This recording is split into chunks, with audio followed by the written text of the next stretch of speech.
Basic electronics, इसमें हम लोग जानेंगे introduction, semiconductor, energy level atomic structure, P type N type semiconductor, PN junction diode, diode qualification और basing biasing of diode, reverse bias and forward bias semiconductor of diode. Okay, तो चलिए हम लोग शुरू करते हैं अपने।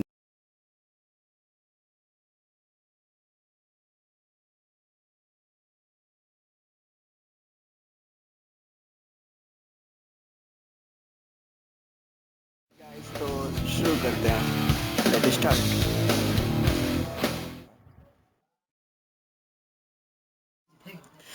बेसिक इलेक्ट्रॉनिक्स के अगर हम लोग परिचय के बारे में अगर बात करें तो इतना ही कहना काफ़ी होगा कि अगर हम लोग अभी नए युग में जी रहे हैं, अगर इस युग से अगर बेसिक इलेक्ट्रॉनिक्स के सिस्टम्स को अगर निकाल दिया जाए तो फिर हम लोग पुराने युग में पहुंच जाएंगे अपने। इससे इसकी कल्पना करना भी बेकार है कि अगर हम मॉडर्न एज से अगर इलेक्ट्रॉनिक्स को वंचित करके अगर हम सोचें तो सोच सकते हैं कि हम लोग कहाँ पहुँच जाएंगे। ठीक है, खैर हम लोग आगे बढ़ते हैं अपने टॉपिक के पास। Where is the scope of electronics? जवाब बड़ा सिंपल सा है, कहाँ नहीं है इसका स्कोप। ऑटोमोबाइल से लेकर के मेडिकल लाइन तक आपको इसका इस्तेमाल और इसका स्कोप आपको दिखेगा। अमूमन आम आदमी भी इसके बारे में जानता है, मल्टीमीटर देखना, उसको समझना, एनर्जी मीटर के बारे में, वोल्ट मीटर के बारे में, लेकिन इसका जानकारी सिर्फ स्क्रू ड्राइवर और प्लायर पकड़ लेने से आपको इसकी जानकारी नहीं मिलेगी। इसके बारे में आपको जानना पड़ेगा, पढ़ना पड़ेगा। तो हम लोग का शुरुआत जो होगा पहला वो सेमीकंडक्टर से होगा, जिसके बारे में हम लोग जानेंगे।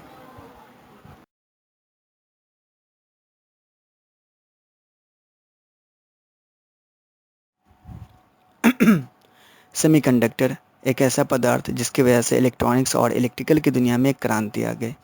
पता है आपको, पहले हम लोग ट्रांजिस्टर या डायोड यूज़ नहीं करते थे। तो पहले क्या यूज़ करते थे?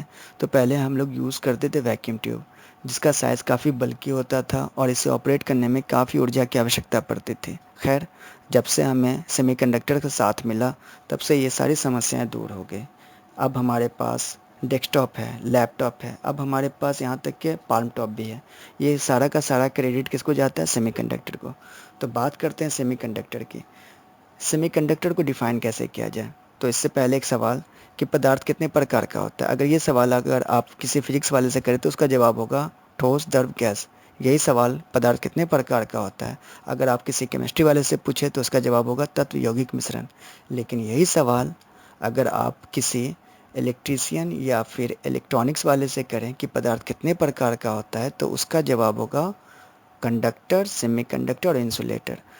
अगर आप डिफ़ाइन करना चाहें सेमीकंडक्टर को तो आप रेजिस्टेंस के बेस पर बड़ी आसानी से डिफ़ाइन कर सकते हैं। जैसा कि आपको तस्वीर में दिख रहा है, सेमीकंडक्टर का रेजिस्टेंस कंडक्टर से ज़्यादा और इंसुलेटर से कम होता है। अगर आप इसको घुमा दें यानी कंडक्टिविटी के बेस पर, तो सेमीकंडक्टर की कंडक्टिविटी इंसुलेटर से ज़्यादा और कंडक्टर से कम होती है।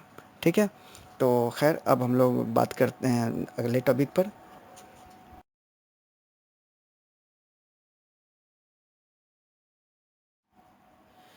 टाइप ऑफ सेमीकंडक्टर, अगर हम लोग बात करें सेमीकंडक्टर के प्रकार की तो ये दो तरह का होता है जनरली, इंस्ट्रिंसिक और एक्सट्रिंसिक। इंस्ट्रिंसिक मतलब प्योर फॉर्म में जब सेमीकंडक्टर होता है तो हम इसे इंस्ट्रिंसिक कहते हैं, और जब इम्प्योर फॉर्म में होता है तो हम इसे एक्सट्रिंसिक कहते हैं। एक्सट्रिंसिक सेमीकंडक्टर भी दो प्रकार का होता है, एन टाइप और पी टाइप। इसके बारे में हम लोग डिटेल से एक फिगर को देख कर समझेंगे।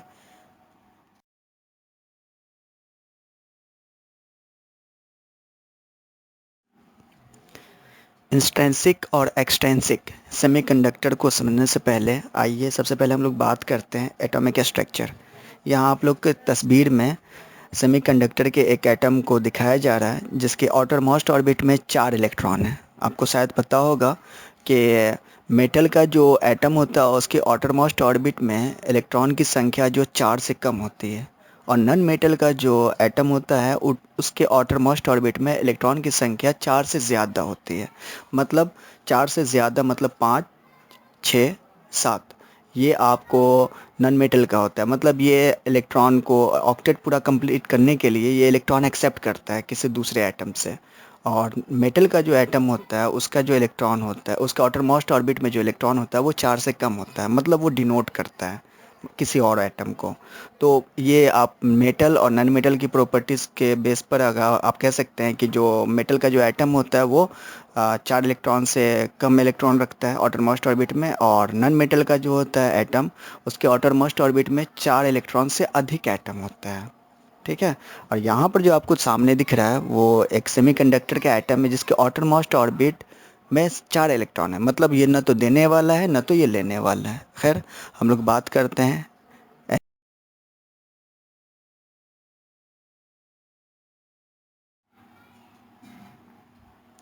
जैसा कि आप लोगों को बताया जा चुका है, सेमीकंडक्टर अपने दो फॉर्म में पाया जाता है, इंट्रिंसिक और एक्सट्रिंसिक। एक्सट्रिंसिक सेमीकंडक्टर बनाने के लिए हमें इसमें इम्प्योरिटीज़ मिलानी पड़ती है। इम्प्योरिटीज़ दो तरह का होता है, पेंटावैलेंट और ट्राईवैलेंट।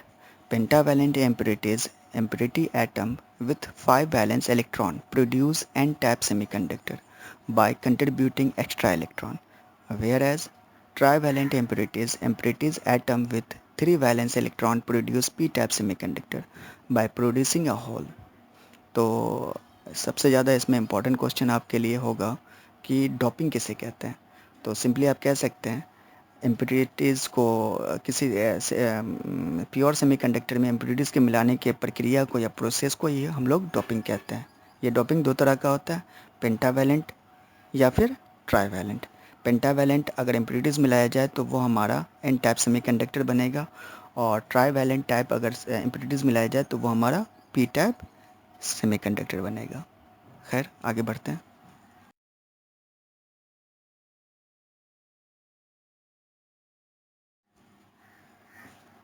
इस वीडियो में एक इलेक्ट्रॉन का ट्रांजिशन दिख रहा होगा आपको। ट्रांजिशन इलेक्ट्रॉन के एनर्जी लेवल के चेंजिंग की वजह से होता है। किसी भी इलेक्ट्रॉन का जो ट्रांजिशन होता है वो उसके एनर्जी लेवल के चेंज होने के कारण होता है, या फिर एनर्जी लेवल चेंज हो जाता है जब किसी इलेक्ट्रॉन का ट्रांजिशन होता है। इस वीडियो में आपको एक इलेक्ट्रॉन घूमता हुआ दिख रहा होगा।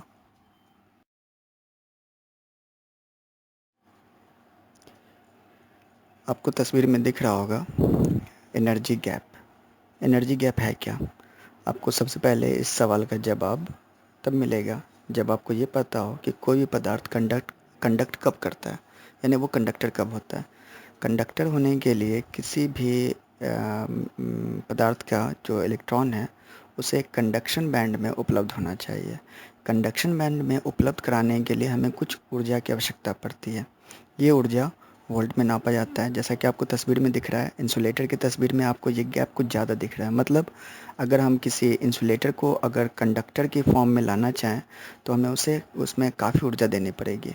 वहीं दूसरी तरफ सेमीकंडक्टर में इंसुलेटर के अपेक्षा हमें कम ऊर्जा देने की आवश्यकता पड़ेगी, लेकिन कंडक्टर में हमें ऊर्जा देने की आवश्यकता नहीं पड़ रही।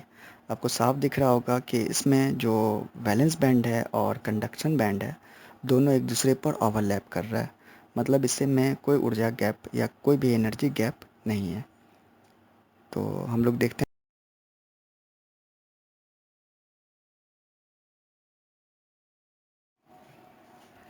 सेमीकंडक्टर के केस में बैलेंस बैंड में जो इलेक्ट्रॉन होता है उसे कंडक्शन बैंड में पहुंचाने के लिए ऊर्जा की आवश्यकता पड़ती है। तब जाकर कोई सेमीकंडक्टर कंडक्टर की तरह ट्रीट करता है। इसके लिए ये वीडियो है, इसमें आप देख रहे होंगे किस तरीके से इलेक्ट्रॉन को सफिशिएंट एनर्जी मिलते ही इलेक्ट्रॉन वैलेंस बैंड से कंडक्शन बैंड में एस्केप कर जाता है। वीडियो गौर से देखिएगा।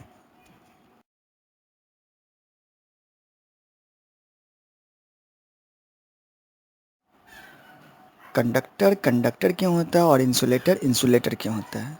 अब इसका जवाब भी आपको मिल गया होगा। मतलब कहने का ये कि कंडक्टर के अंदर इलेक्ट्रिक करंट का बहाव क्यों होता है और इंसुलेटर के अंदर इलेक्ट्रिक करंट का बहाव क्यों नहीं होता है। जवाब बड़ा सिंपल सा है, फ्री इलेक्ट्रॉन के कारण। जी हाँ, फ्री इलेक्ट्रॉन, वही इलेक्ट्रॉन जो वैलेंस बैंड से कंडक्शन बैंड में प्राप्त होता है या फिर प्राप्त करवाया जाता है। इंसुलेटर के केस में कंडक्शन बैंड में इलेक्ट्रॉन की प्राप्ति के लिए हमें काफ़ी ऊर्जा देनी पड़ती है।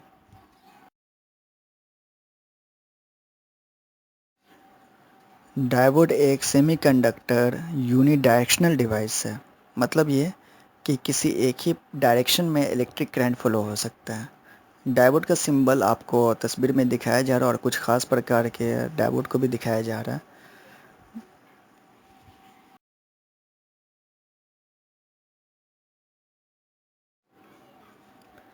सबसे पहले तो आप इसका स्क्रीन शॉट ले लें। स्पेशल टाइप डायोड में आपको बहुत सारा टाइप दिख जाएगा, लेकिन जो जनरली इस्तेमाल में आता है बहुत ज़्यादा उपयोग में, वो है हमारा जेनरिक डायोड या सिंपल डायोड कहिए, और एक हमारा जेनर डायोड। जेनरिक डायोड का इस्तेमाल हम लोग फॉरवर्ड बायस में करते हैं और जेनर डायोड का इस्तेमाल हम लोग रिवर्स बायस में करते हैं। जेनर डायोड का इस्तेमाल हम लोग वोल्टेज को रेगुलेट करने के लिए करते हैं।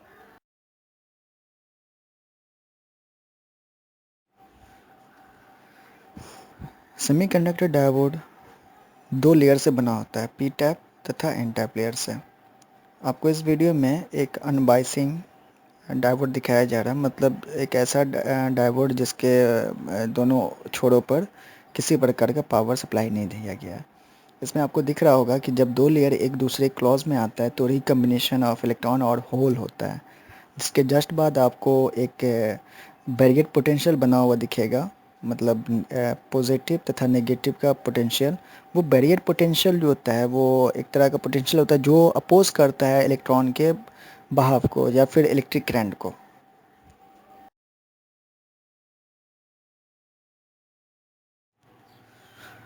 जब डायोड के नेगेटिव लेयर को बैटरी के नेगेटिव टर्मिनल से तथा डायोड के पॉजिटिव लेयर को बैटरी के पॉजिटिव टर्मिनल से जोड़ा जाता है तो इसे हम फॉरवर्ड बायस, तथा इसके ठीक उल्टे अगर डायोड के पॉजिटिव लेयर को बैटरी के नेगेटिव लेयर से तथा डायोड के नेगेटिव लेयर को बैटरी के पॉजिटिव लेयर से जोड़ा जाता है तो इसे हम रिवर्स बायस कहते हैं। इस दोनों स्थिति को आप देख सकते हैं किस तरीके से जब फॉरवर्ड बायस में आता है तो बैरियर पोटेंशियल मतलब डिप्लेशन रीजन और बैरियर पोटेंशियल घटता चला जाता है, और वहीं दूसरी ओर रिवर्स बायस में ये लेयर डिप्लेशन लेयर या बैरियर पोटेंशियल बढ़ता चला जाता है।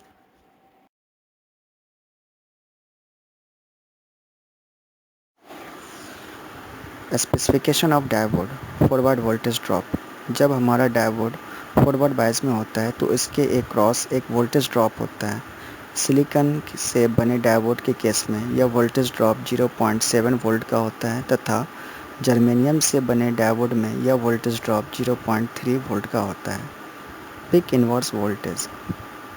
जिस रिवर्स वोल्टेज को डायोड बिना डैमेज हुए झेल सकता है उसे हम पिक इनवर्स वोल्टेज कहते हैं। Reverse breakdown voltage. जब हमारा रिवर्स वोल्टेज अपने उच्चतम सीमा को प्राप्त कर लेता है तब हम उसे रिवर्स ब्रेकडाउन वोल्टेज कहते हैं। Maximum forward current. जब हमारा डायोड फॉरवर्ड बायस में होता है और उच्चतम से उच्चतम करंट यानी मैक्सिमम से मैक्सिमम करंट जिसको डायोड झेल सकता है, सहन कर सकता है, उसे हम मैक्सिमम फॉरवर्ड करंट कहते हैं। Leakage current. इलेक्ट्रॉन तथा होल्स के रिकम्बिनेशन के बाद जो करंट हमें प्राप्त होता है उसे हम लीकेज करंट कहते हैं। ये बहुत ही कम होता है, in order of micro ampere, यह नेग्लिजिबल होता है।